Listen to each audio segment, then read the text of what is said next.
Speaking Podcast. I'm your host, Dr. Doom Daryl, Dark Side of Daryl, YR again, Ayuk again, all that other good stuff, man. Santee, South Carolina Finals, man.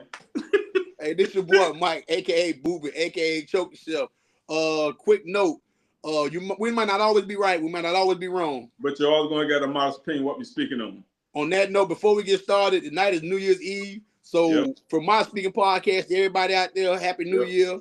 Happy New Year. Make 2024 is going. 2025, make it a prosperous year, better year. Let's get it crunk, man. Let's get it going.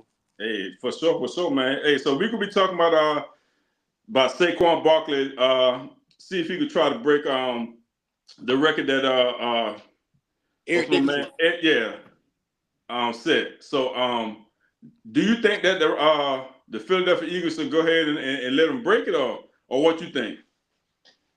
Is it okay? It's a two-part question. Is it an individual award, or are you trying to get to the Super Bowl?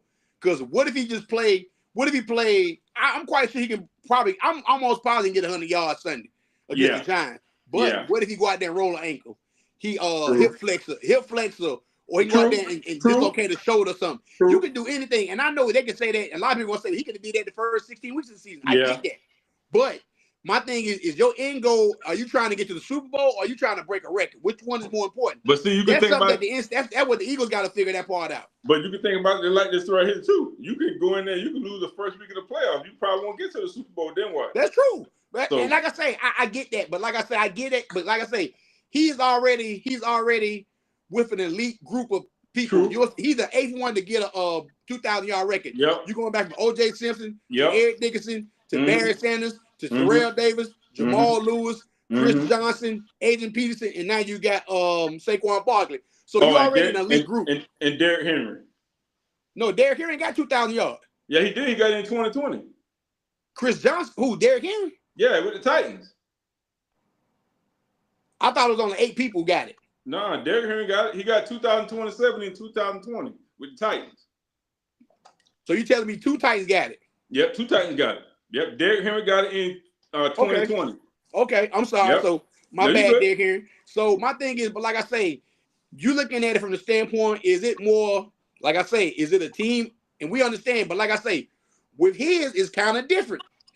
You go back to O.J. Simpson, you go back to Eric Dickerson, you go back to Barry Sanders, I formation. And Barry Sanders wasn't even an I formation because he didn't have a fullback. So those guys was toting that pill. Not saying he is, but he has a dual threat quarterback with Jalen Hurts. Yeah. Jalen Hurts can stick it in there, move it, and run. You don't know who got the ball, so it's easy. I'm not knocking Saquon because Saquon's special back. I get that. Yeah. He's special. But I'm saying it's easy to run with a dual threat quarterback. That's all I'm saying. So take for what it is.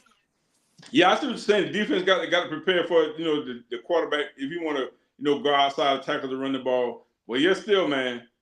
If it's only 8 people done it, that's still saying a lot about Saquon Barkley. Like I said, you got to have you got to have an offensive line. Yep. And you got to be healthy. You got to be healthy. It's something that he hasn't been. He got to be healthy. You got to have an offensive line.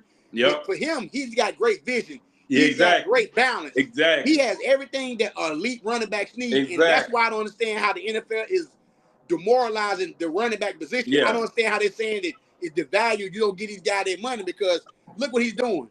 Because you know why? Because they're making it offensive as far as like, you know what I'm saying, just throwing the ball. Everybody want to air the ball out. You know what I'm saying? Here we go again with the times. Everything is changing. Yep. Instead of running, okay, but you know how I feel about that. They're trying to get more. They're trying to have it more, flinging the ball down the field. That's why the defense, you can't even touch nobody no more past 5 yards. You see what I'm saying? They playing flag football. Same thing. Exactly. Same thing with the NBA. You can't touch nobody no more. But the NBA will let them boys get physical when they get to playoff time. They'll let them get physical. See, it might do the same thing too. And I think that's bogus. If you're gonna play it one way, you gotta play it through the whole season. Yeah. You can't do it. You can't just play a soft cupcake 82 games. Yeah. Then you get to the NBA playoffs. Then you can let them get. That don't make sense to me. Yeah. But see, and they always tighten up the refs. Always start getting a little bit more quick on the whistle when the playoffs come. You know what I'm saying? Yeah. Absolutely. But this is another topic I want to touch on, man. We're talking about Saquon. MVP is going to be a hot topic this year. Okay. And I'm seeing a lot of people from ESPN Mm-hmm. to Fox Sports, everybody Mm-hmm. talking about in between Josh Allen and Lamar Jackson. But then I see Cam and I see Ryan Clark and I see them going at Stephen A. because they like, Yeah. hey, you saying Josh Allen is the MVP, clear-cut MVP. Mm-hmm. What about Josh Allen? I mean, what about Lamar Jackson? Mm-hmm. And they're saying basically they're not holding Josh Allen up to the same bar as Lamar Jackson. True. And I have a little pushback on that because Okay. Lamar Jackson got two MVPs. Mm-hmm. I understand that. Josh Allen ain't got none. Mm-mm. But what makes Lamar Jackson that much better than Josh Allen? Neither. Okay, I'm gonna give you 3 kryptonite Lamar Jackson got that he hasn't really figured out yet. Mm-hmm. We already know he can't beat Patrick Mahomes. We know Mm-hmm. that. He struggles with the Steelers. Mm-hmm. He don't win in the playoffs. Let's be real. Let's be real.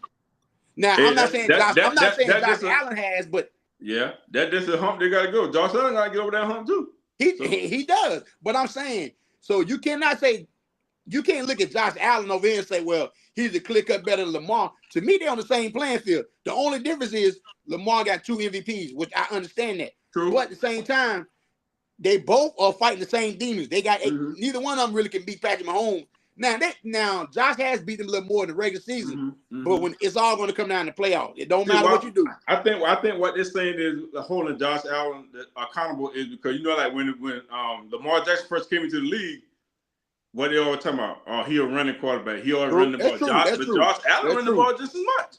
He run the ball just as much, but you don't have to say that. And Cam Cam broke it down. The only difference between Josh Allen this year, he got statistics more better than Lamar is that he's got more rushing touchdowns. Rushing touchdowns, yeah. But guess what? Lamar Jackson got Derrick Henry. He ain't got to run as much no more. Yeah, true. And I looked at when Cam said that, I was like, wow, you making a great valid point. I mean, he got the same or better stats than Josh Allen, but y'all want to get to Josh Allen. But you know, it's like picking tomatoes to tomatoes or oranges to apples. It's going to be like that. I think the real reason why they were saying what they're trying to get on Stephen A. about is because he was always real critical. Like they said, Stephen A. always real critical on the black athlete. You know what I'm saying? So when Lamar first came in the league, everybody was saying, "Dad, can he throw the ball? He can't throw the ball. He can't throw the ball. All the things he can do is run. He can do is run." So they were really critiquing him about his running style. You know, he always run the ball. Can he throw the ball? Can he throw it with touch? Can he throw? You know, everybody know he got an arm, but is he precise or whatever? He got an unorthodox way of throwing the ball. Exactly. But when Josh Allen came in the league, they wasn't really saying that about him as far as like his running style. They was calling him the white Cam Newton. Exactly. So they was like, well, Josh Allen running the ball just as much as Lamar Jackson. So why are we not getting the same critique as? Well, we know I'm gonna look at it like this. If you're looking at him from a quarterback standpoint, Josh Allen got a better base, a better throwing.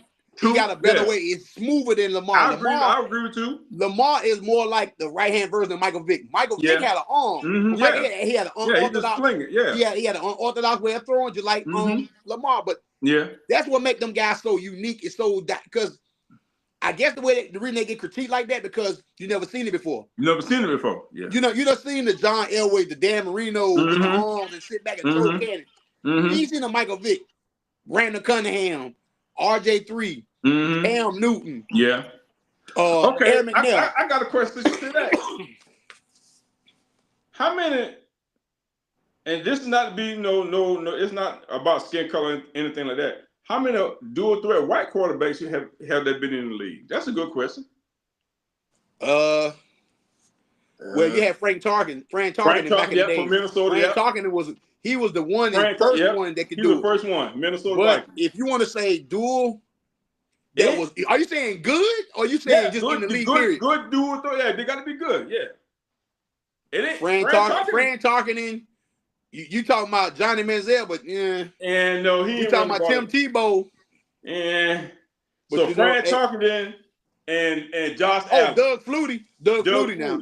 Yeah, Doug Flutie can run that ball. So it was probably maybe 3 within the since the NFL has. But you got to look at it too, Darryl, from this standpoint. We're not trying to be funny, but 99.9% of the NFL is ran by the upper echelon. Yeah. I'm talking about the owners, Yeah. to whatever. The people that had the boxes are pretty much white. So Yeah. they have been in their mind, they've been seeing the same thing over and over and over and over Yeah. all these years. That's why when Tom Brady was there, they loved Tom Brady together. Mm-hmm. And then now Tom Brady's gone. You got to understand, in 2024, about to go 2025, the league is now almost 50 to 60% dual quarterbacks. Yeah, true. It's not really a lot of pocket passes no more. Yeah. You will see them here and there, but like Kirk Cousins, look at him. Yeah. Sam Donald. Yeah. But see, Brock Purdy can move. He can move Yeah, a little he bit. can move, So yeah. you got to think about the quarterbacks that are in the league now. Like Baker Mayfield can move a little bit. What's the quarterback for Jacksonville? Jacksonville Jaguars. My man from Trevor Lawrence, he can run. Trevor Lawrence, yeah. But like I say, so in this time and age, you don't have to be a dual threat quarterback per se, but you got to be mobile. You got to be mobile. That's the main thing is people got to understand. You cannot be a statue back there sitting back there like Dan Marino. Them linemen. You can't be the Joe Montana. Yeah. You cannot be the Ted Bradshaw. Yeah. You're gonna get killed nowadays. So you have to be mobile. Yeah. But this is another question I got that I heard somebody ask. Who is the greatest dual quarterback that you ever seen? Can you rank them? Dang, bro. Okay, you got Randall Cunningham. But can you rank them though? I mean, we know we got the Steve McNair, we got the Randall Cunningham, the Cam Newtons, the Lamar Jackson, the Michael Vicks, the Warren Moons. No, Warren Moon he wasn't a dual threat quarterback. Warren Moon was a sit still throwing the quarterback. Doug Wynn was a standstill quarterback. Yeah, he's standstill. Those wasn't mobile. Those wasn't the dual threat quarterback. What I mean by that, they can run. Nah, that really wasn't Warren. That wasn't Warren Moon at all. That wasn't. He was sitting back there and sling. I see what you're saying. So I'm saying dual threat quarterbacks from the RG3s to the Cam Newtons to the Michael Vicks to the Steve McNairs to the Lamar Jacksons for Randall Cunningham. Can you rank them? Because when I saw the other day, they said on ESPN that Lamar Jackson is one. This Shannon Sharp said. This is what Shannon Sharp said. Shannon Sharp said Lamar was one. He said Vic was 2, Cam was 3, Randall was 4. Stephen A. Smith came right back and said Lamar was 1, Cam was 2, Vic was 3, Randall was 4. Now, again, I'm biased. This is how I'm gonna rank it. Okay. Go ahead. I'm gonna go Michael Vick. I'm gonna go Lamar Jackson, Cam Newton, Randall Cunningham.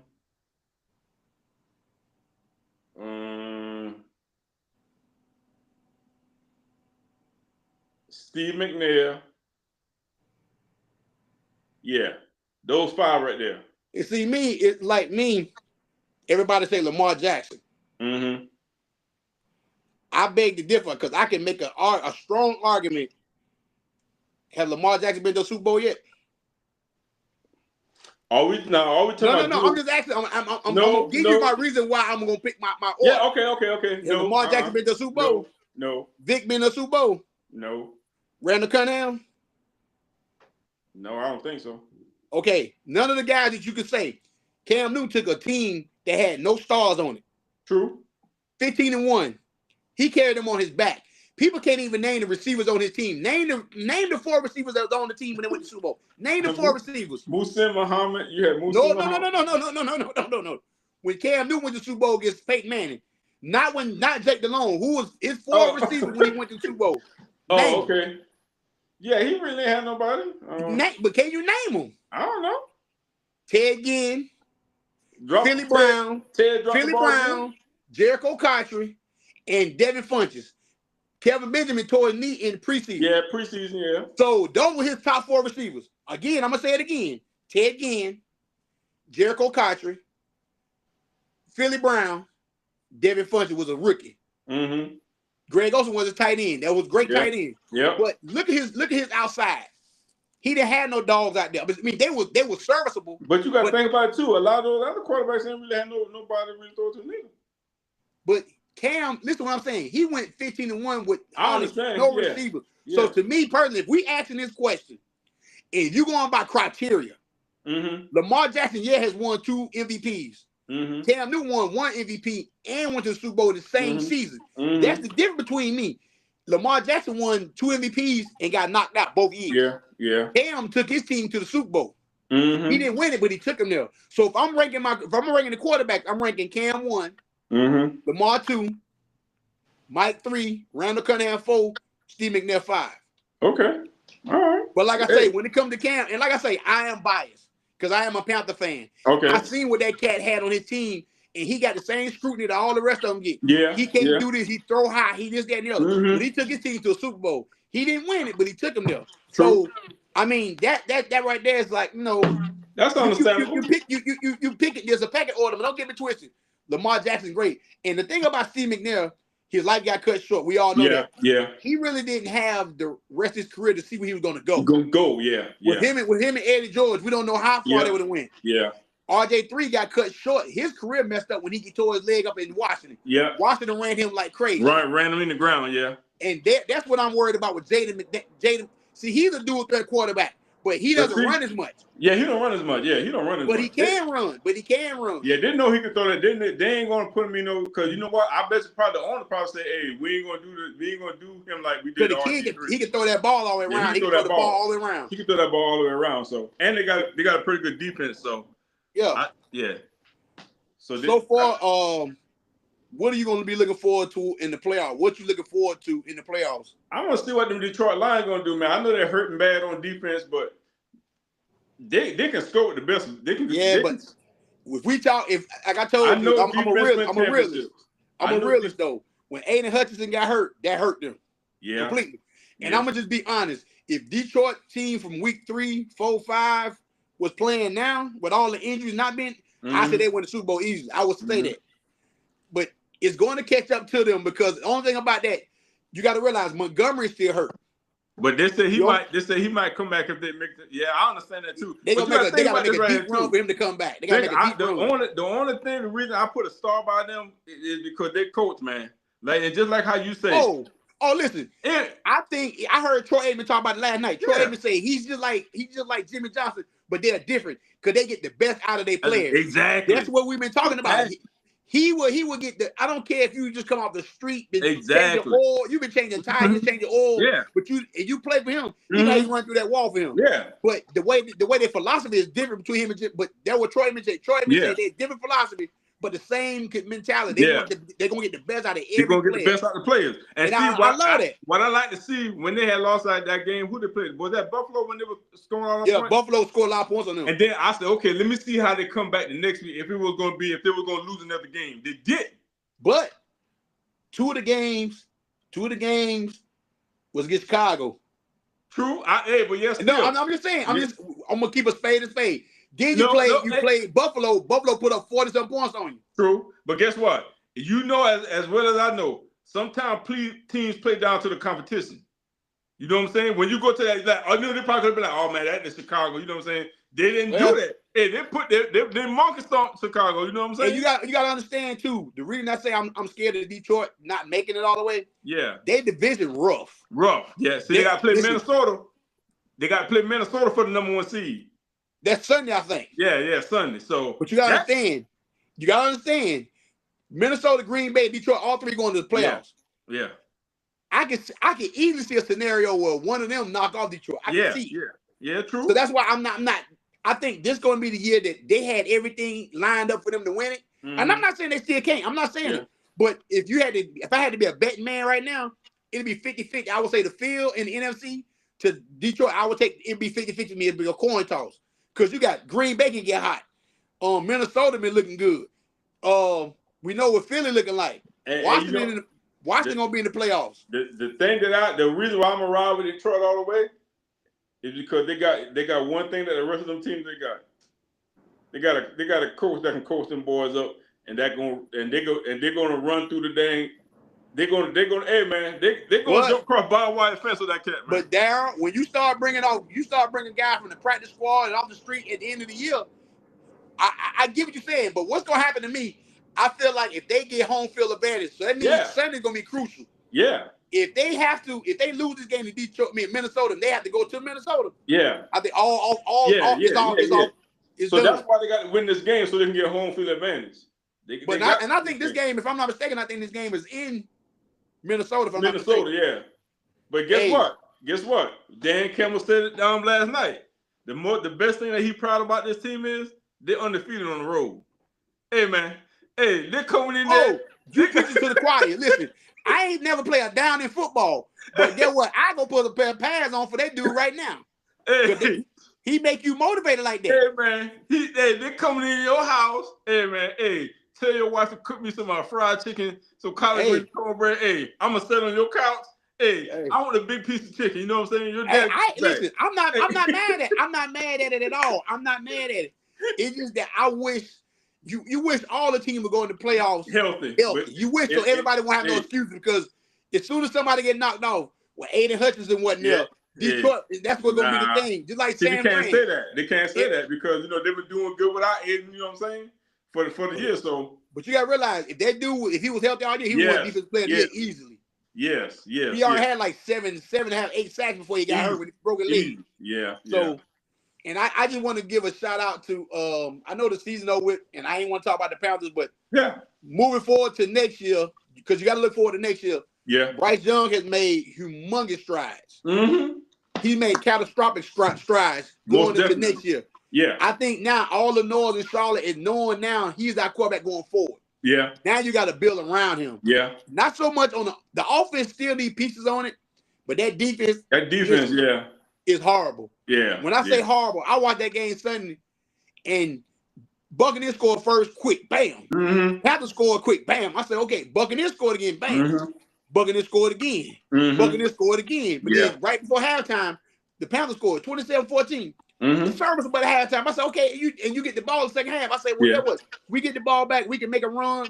In which they did.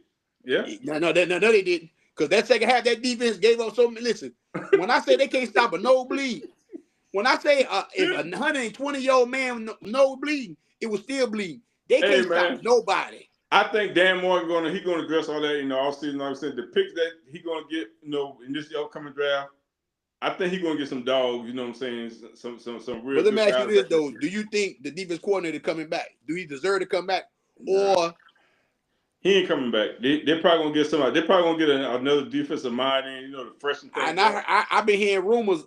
Robert Saleh, the Jets' old coach. That would be good. He the one had San Fran defense on point. Yeah. Now that would be good. Because my thing is, another thing about me, I've been watching football for a long time. I've never been a big fan of 3-4 defense. Mm-hmm. You gotta have the players to play a 3-4 defense. They probably can get the players. But I don't like a 3-4. I want to have a 4-3. Anytime the Panthers have been anything except when Kevin Green and Lamar later played back in the early days, we ran a 3-4. Look when Peppers was here. They ran a 4-3. He had Chris Jenkins in the middle, Briston Buckner, you had Rucker, you had Peppers. But see now, but you ain't got them players like that now. So you may have to change to a 3-4. You got Derek Brown down there. Derek Brown can play a whole lot of places. He the only one. We ain't got no linebackers to speak of. That's what I'm saying. So like I said, you got a draft and you got free agency. All depends who they draft. I feel like people gonna look at Bryce Young. Free agency always is about who they got over there. Who do they got? Now, if you close your eyes, think about last year. Panthers had Brian Burns on the end. Mm-hmm. They had Derek Brown. They had Frankie Louvu. They had Sheen. They had some dogs out there. Yeah. But the offense was all gone. Yeah. But now the offense now is good enough to win games. Yeah. Right, the second half of the season. Yeah. Just imagine if you had that same defense now with the offense you have, you'll be man.